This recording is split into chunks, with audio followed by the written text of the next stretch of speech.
जर मी असं म्हटलं की शिवाजी महाराजांच्या स्वराज्याला सर्वात मोठा धोका दिल्लीच्या मुघल साम्राज्याकडून किंवा विजापूरच्या आदिलशाहीकडून नव्हता, तर तो त्यांच्या स्वतःच्याच राज्यातल्या बोर्ड ऑफ डायरेक्टर्सकडून होता, तर कुणाचा विश्वास बसेल? सहसा नाही बसणार. कारण म्हणजे आजवर आपण जो इतिहास ऐकत आलोय तो खूप वेगळ्या पद्धतीने आपल्यासमोर मांडला गेला आहे. बरोबर. आणि तो तसा का मांडला गेला यामागे नक्कीच एक मोठं राजकारण आहे. नक्कीच.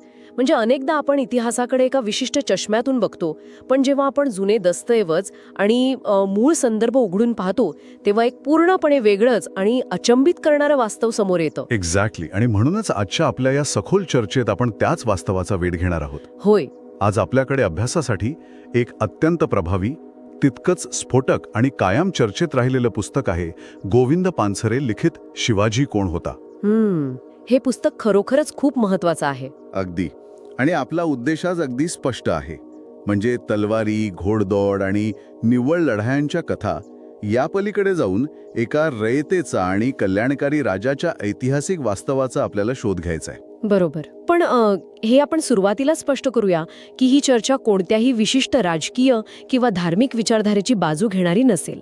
आपल्यासमोर जे ऐतिहासिक पुरावे आणि या पुस्तकातील जे संदर्भ आहेत, आपण केवळ त्यांचीच चिरफाड करणार आहोत. हो, हे स्पष्ट करणं खूप गरजेचं आहे, कारण आपण फक्त वास्तवावर बोलणार आहोत. राईट.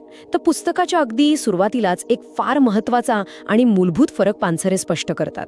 जहागिरी आणि स्वराज्य यामधला फरक.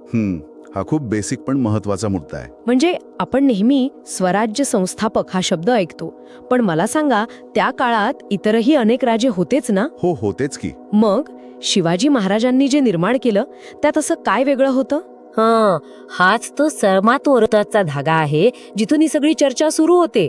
बघायला गेलं तर त्या काळाचे इतर राजे होते ते बहुतांश वारसा हक्काने गादीवर बसलेले होते. अच्छा. म्हणजे त्यांच्याकडे आधीच एक तयार व्यवस्था होती. आता शिवाजी महाराजांचे वडील शहाजीराजे यांचं उदाहरण घ्या.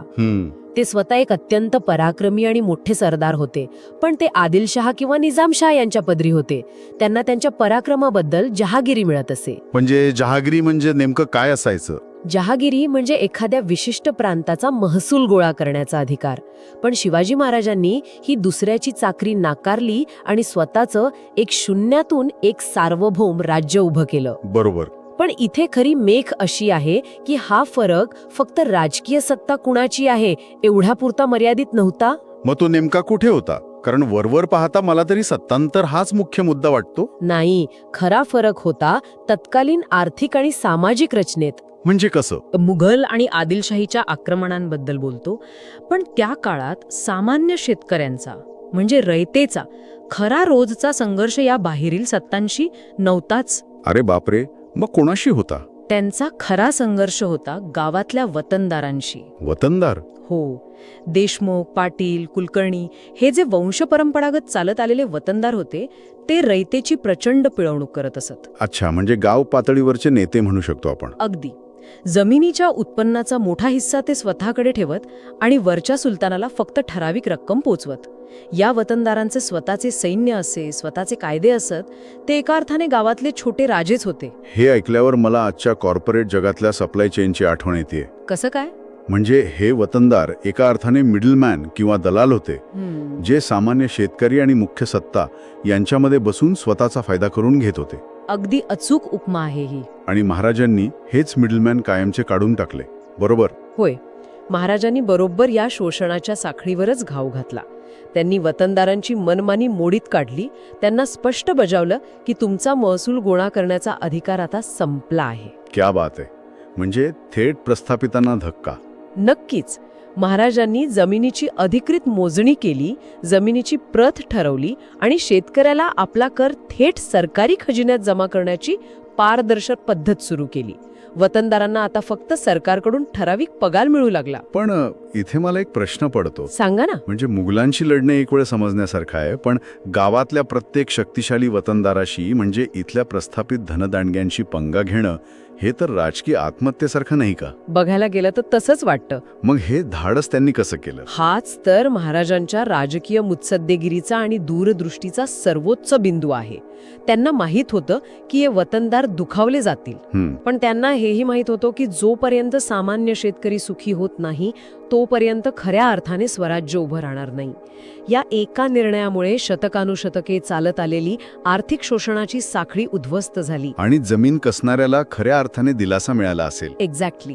आणि याच थेट कर प्रणालीमुळे स्वराज्याच्या खजिन्यात आता पूर्वीपेक्षा कितीतरी पटीने जास्त महसूल जमा होऊ लागला, जो आधी वतनदारांच्या खिशात जात होता. राईट. आणि याच थेट कर प्रणालीमुळे जो खजिना जमा झाला त्यानेच पुढच्या एका अशक्यप्राय वाटणाऱ्या गोष्टीचा पाया रचला असं मला वाटतं. तुम्ही लष्कराविषयी बोलताय का? हो, तो म्हणजे रयतेचे लष्कर. कारण इथूनच आपला पुढचा मुद्दा सलगपणे जोडला जातो. पुस्तकात तो अत्यंत प्रसिद्ध आदेश दिलेला आहे, मोहिमेवर असताना शेतकऱ्याच्या भाजीच्या देठालाही मनस्वी हात लावू नका. होय. आणि तो आदेश फक्त एक भावनिक वाक्य नाहीये, ती एका नव्या लष्करी आणि आर्थिक नीतीची घोषणा होती. म्हणजे नेमकं कसं जगत असे, त्यांना ठराविक पगार नसे. अच्छा, म्हणजे लूट हाच त्यांचा पगार. बरोबर. सैन्य गावातून चाललं की लोकांची उभी पिकं कापली जायची, जनावरे पळवली जायची, घरांची लूटमार व्हायची. हे सगळीकडे चालत असे. भयंकर आहे. पण महाराजांनी या प्रथेला पूर्णपणे छेद दिला. त्यांनी सैन्याला रोख पगार देण्याची पद्धत सुरू केली. इथेच मला त्या हावबद्दल बोलायचं आहे, म्हणजे त्यावेळेचं अर्थकारण. तत्कालीन इतर राजे लुटीवर सैन्य पोसत असताना शिवाजी महाराजांनी सैन्याला रोख पगार देण्याचं आणि युद्धाच्या काळातही पिकांचं नुकसान न होऊ देण्याचं आर्थिक धाडस कसं निभावलं असेल? बरोबर आहे तुमचा प्रश्न. कारण मुघलांसारखी अफाट संपत्ती त्यांच्याकडे सुरुवातीला नसताना हे इकॉनॉमिक मॉडेल चाललं कसं? हे खूपच सुंदर इकॉनॉमिक मॉडेल होतं. आणि याचा थेट संबंध आपण मगाशी बोललो त्या मिडलमॅन हटवण्याशी आहे. अच्छा, लिंक लागते आता. जेव्हा वतनदार हटले आणि कर थेट खजिन्यात येऊ लागला तेव्हा राज्याकडे सैन्याला रोख पगार देण्या इतपत पैसा उपलब्ध झाला. पण यामध्ये एक सर्क्युलर इकॉनॉमी होती. सर्क्युलर इकॉनॉमी ती कशी? रयत जगली तरच राज्य जगेल, हा तो विचार होता. जर सैन्यानेच आपल्या शेतकऱ्याला लुटलं तर शेती उद्ध्वस्त होईल. राईट. शेती उद्ध्वस्त झाली तर राज्याला कर कुठून मिळणार? आणि कर नाही मिळाला तर सैन्याला पगार कुठून देणार? लॉजिकल आहे खूप. हो ना. त्यामुळे सैन्याने रयतेचं रक्षण करणं ही केवळ नैतिक जबाबदारी नव्हती, तर राज्याची अर्थव्यवस्था टिकवण्याची ती एक अनिवार्य गरज होती. म्हणजे हा केवळ आदर्शवाद नव्हता, तर अत्यंत प्रॅक्टिकल आणि सस्टेनेबल असा विचार होता. अगदी बरोबर. आणि याचाच परिणाम म्हणून सैनिकांची मानसिकता सुद्धा बदलली असेल. निश्चितच. जेव्हा सैन्याला समजलं की हा राजा आपल्याच शेतांचं रक्षण करतोय आणि आपल्याला रोख पगारही देतोय, तेव्हा ते केवळ पगारी नोकर राहिले नाहीत. शिवा काशेद किंवा बाजीप्रभू देशपांडे यांसारख्या लोकांनी केवळ पैशासाठी प्राणांची आहुती दिली नाही. हे राज्य आपलं आहे या भावनेतून ते हसत हसत मृत्यूला सामोरे गेले. हे राज्य आपलं आहे ही भावना खरोखरच खूप खोलवर रुजलेली होती. आणि मला वाटतं ही भावना आणखी एका गोष्टीमुळे दृढ झाली, ती म्हणजे राज्यातल्या स्त्रियांची सुरक्षितता. अगदी महत्वाचा मुद्दा काढलात तुम्ही. हो, कारण आपण सगळेच लहानपणापासून रांझागावच्या पाटलाची आणि कल्याणच्या सुभेदाराच्या सुनेची गोष्ट ऐकत मोठे झालो आहोत. होय. पण पानसरे या पुस्तकात या घटनांकडे फक्त एका महान राजाची वैयक्तिक सभ्यता म्हणून पाहत नाहीत, तर ते यामागील कायदेशीर क्रांतीकडे लक्ष वेधतात. अगदी बरोबर. कारण त्या काळातल्या सरंजामी मानसिकतेनुसार आणि तत्कालीन युद्ध नियमांनुसार स्त्रियांना युद्धातील लूट किंवा जिंकलेली मालमत्ता समजलं जायचं. हा विचारच किती भयानक आहे. हो, पण तसं होतं. शत्रूच्या स्त्रियांना पळवून आणणं, त्यांना गुलाम बनवणं हे शौर्याचं लक्षण मानलं जायचं. हा एक अलिखित कायदाच होता. आणि महाराजांनी या अलिखित कायद्यालाच आव्हान दिलं. हो, महाराजांनी या संपूर्ण व्यवस्थेवरच हल्ला चढवला. जेव्हा रांझाच्या पाटलाने एका गरीब शेतकऱ्याच्या मुलीवर अत्याचार केला तेव्हा महाराजांनी त्याचे हात पाय कलम करण्याची शिक्षा दिली. कठोर शिक्षा. हो, आणि लक्षात घ्या, तो पाटील याच प्रस्थापित व्यवस्थेचा भाग होता. पण महाराजांनी गय केली नाही. म्हणजे ही गोष्ट फक्त वैयक्तिक चारित्र्याची नाहीये, तर हा एक स्पष्ट लीगल प्रेसिडेंट होता. एक्झॅक्टली. आज आपण झिरो टॉलरन्स पॉलिसीबद्दल खूप ऐकतो, पण महाराजांनी 350 वर्षांपूर्वी जेव्हा स्त्रियांना मालमत्ता मानलं जायचं तेव्हाच स्त्रियांना राज्यघटनेचं कायद्याचं सर्वोच्च संरक्षण दिलं होतं. होय. मोहिमेत स्त्रियांना बटकीन बनवण्यास सक्त मनाई केली. याचा अर्थ त्यांनी स्त्रियांच्या शोषणावर उभी असलेली एक पूर्ण इकॉनॉमीज मोडीत काढली होती. अगदी खरंय. आणि कल्याणच्या सुभेदाराच्या सुनेला सन्मानाने साडी चोळी देऊन परत पाठवण्याचा प्रसंगही याच धोरणाचा भाग होता. राईट. ही एका नवीन नैतिक आणि समतावादी राज्यव्यवस्थेची अधिकृत घोषणा होती. जेव्हा राज्यातील सर्वात असुरक्षित घटकांना म्हणजे शेतकरी आणि स्त्रियांना राजाचं सर्वोच्च संरक्षण मिळतं, तेव्हाच ते राज्य खऱ्या अर्थाने रयतेचं राज्य बनतं. आणि जेव्हा आपण या सर्व समावेशक आणि असुरक्षितांना संरक्षण देणाऱ्या राज्याबद्दल बोलतो, तेव्हा आपोआपच एक पुढचा प्रश्न उभा राहतो. कोणता? या राज्यात धर्माचं स्थान काय होतं? कारण इथेच हा विषय खऱ्या अर्थाने स्फोटक होतो. हा आजच्या काळातला सर्वात संवेदनशील मुद्दा आहे. हो, आजकाल शिवाजी महाराजांची प्रतिमा एक मुस्लिम द्वेष्ठ्या अशी रंगवली जाते. पण पुस्तकातले पुरावे आणि ऐतिहासिक दस्तऐवज काही वेगळंच चित्र उभं करतात. हे चित्र केवळ वेगळं नाही, तर आजच्या प्रस्थापित नॅरेटिव्हच्या अगदी उलट आहे. अच्छा. पानसरे यांच्या पुस्तकानुसार हे अतिशय ठामपणे आणि पुराव्यांनिशी स्पष्ट होतं की महाराजांचा लढा हा अन्यायी सुलतानांशी होता, इस्लाम धर्माशी अजिबात नव्हता. म्हणजे राजकीय लढा होता तो. हो. जर ते मुस्लिम द्वेष्ट असते तर त्यांच्या प्रशासनात 18 पगड जाती आणि धर्माचे लोक कसे असते? बरोबर. त्यांच्या आरमाराचा प्रमुख दौलत खान होता. विचार करा, स्वराज्याची सागरी सुरक्षा जी सर्वात महत्वाची होती ती एका मुस्लिम अधिकाऱ्याच्या हातात होती. खरंच की. घोडदळाचे प्रमुख सिद्दी हिलाल होते, नूर खान बेग सारखे सेनापती होते. आणि आग्रा सुटकेसारख्या अत्यंत जोखमीच्या प्रसंगी जिथे जीव जाण्याची 100% खात्री होती, तिथे महाराजांचे सर्वात विश्वासू अंगरक्षक कोण होते? मदारी मेहतर. अगदी बरोबर. मग जर त्यांचे अंगरक्षक आणि महत्वाचे सेनापती मुस्लिम होते आणि त्यांनी मोहिमांवर असताना कधीच मशिदी पाडल्या नाहीत किंवा कुराणाचा अपमान होऊ दिला नाही, तर मग आज त्यांची मुस्लिम द्वेष्टे अशी प्रतिमा का आणि कशी निर्माण केली गेली? हे समजून घेण्यासाठी आपल्याला इतिहासाचं शस्त्रीकरण किंवा वेपनायझेशन ऑफ हिस्ट्री कसं होतं ते पाहावं लागेल. हो, ते कसं? पानसरे स्पष्ट करतात की नंतरच्या काळात राजकीय फायद्यासाठी, समाजात तेढ निर्माण करण्यासाठी काही विशिष्ट गटांनी जाणीवपूर्वक ही प्रतिमा तयार केली. म्हणजे स्वतःच्या स्वार्थासाठी? हो, कारण खरा इतिहास जो समतेचा आणि न्यायाचा आहे तो सांगितला तर धर्माच्या नावावर होणारं राजकारणच थांबेल. औरंगजेबाने जेव्हा जिजिया कर लादला तेव्हा महाराजांनी त्याला जे पत्र लिहिलं होतं ते या खऱ्या इतिहासाचा एक उत्तम पुरावा आहे. हो, त्या पत्राचा संदर्भ खूपच प्रभावी आहे. त्या पत्रात त्यांनी औरंगजेबाला थेट कुराणाचा संदर्भ देत ठणकावलं होतं ना? होय, त्यांनी औरंगजेबाला लिहिलं की कुराणाप्रमाणे देव हा केवळ मुसलमानांचा नाही, तर तो रब उल आलमीन आहे. रब उल आलमीन म्हणजेच तो सर्व जगाचा, सर्व मानव जातीचा देव आहे. मस्जिदली अजान आणि मंदिरातली घंटा एकाच देवाला पोहोचते. क्या बात आहे. हा विचार किती विशाल आहे. अगदी एखाद्या राजाने आपल्या शत्रूला त्याच्याच धर्माच्या मूळ तत्वज्ञानाची आठवण करून देणं हे केवळ एक महान राजकीय पाऊल नव्हतं, तर तो महाराजांच्या धर्मनिरपेक्ष विचारधारेचा जाहीरनामाच होता. हे ऐकून खरंच अचंबित व्हायला होतं. आणि हे सगळं पाहता आपण ज्या प्रस्थापित गटांच्या नॅरेटिव्हबद्दल बोलत होतो तो मुद्दा आपल्याला या चर्चेच्या सर्वात धक्कादायक भागाकडे घेऊन जातो. कोणता भाग? स्वराज्याला सर्वात मोठा विरोध बाहेरून नाही तर आतूनच झाला, स्वतःच्या लोकांकडून, जो मी अगदी सुरुवातीला हुक म्हणून वापरला होता, बोर्ड ऑफ डिरेक्टर्सचा विरोध. होय, आणि हा मुद्दा समजून न घेतल्यास आपण शिवाजी महाराजांना कधीच समजू शकणार नाही. म्हणजे हा विरोध नेमका कसा होता? महाराजांना जेवढा विरोध मुघल किंवा आदिलशाहीकडून झाला त्यापेक्षा कितीतरी अधिक छुपा आणि विषारी विरोध इथल्या प्रस्थापित उच्चभ्रू व्यवस्थेकडून झाला. अच्छा. जेव्हा स्वराज्याची स्थापना झाली आणि महाराजांच्या राज्याभिषेकाची वेळ आली तेव्हा इथल्या स्थानिक ब्राह्मणांनी त्याला कडाडून विरोध केला. हे खूपच विडंबनात्मक आहे. ज्या माणसाने स्वतःच्या जीवावर स्वराज्य उभं केलं त्यालाच राजा मानण्यास नकार.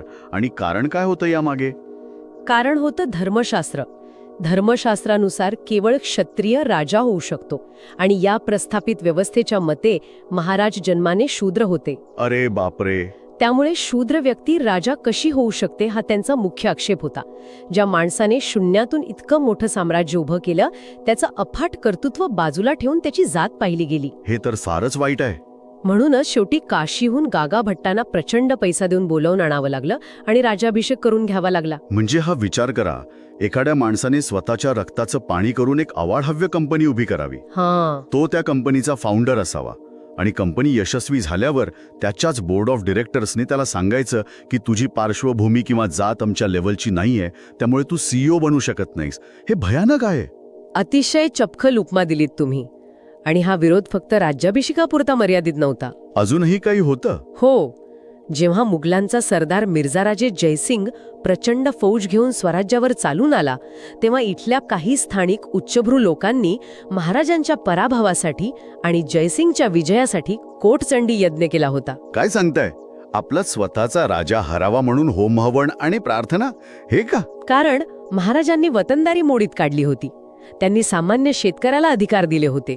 हे सगळं या उच्चभ्रू वार्द्याच्या आर्थिक आणि सामाजिक वर्चस्वाला धक्का देणारं होतं. अच्छा, म्हणजे हा सत्तेचा आणि वर्चस्वाचा खेळ होता. हो ना. यावरून एक अत्यंत महत्वाचा प्रश्न उभा राहतो. हा संघर्ष दोन धर्मांमधला होताच कुठे? राईट. हा संघर्ष होता समतावादी विचार आणि प्रस्थापित हितसंबंध यांच्यातील.